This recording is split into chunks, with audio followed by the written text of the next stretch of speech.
Почему в Туркменистане существует массовая коррупция в сфере образования?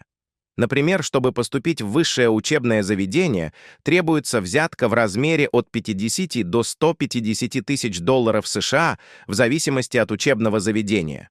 Почему обычный талантливый человек с хорошими знаниями не может свободно поступить в высшее учебное заведение?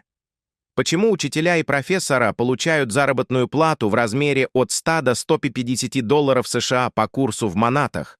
Разве на эти средства возможно достойно прожить? Господин президент, представляете ли вы себе то, что государство, не оплачивая по достоинству труд учителям и профессорам, вынуждает их брать взятки, после чего общий уровень образования учеников и студентов падает? Почему нарушается 55-я статья Конституции Туркменистана?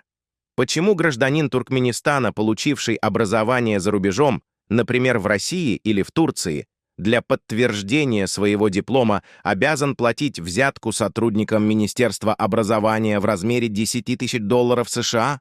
Почему об этом все знают, и никто с этим не борется?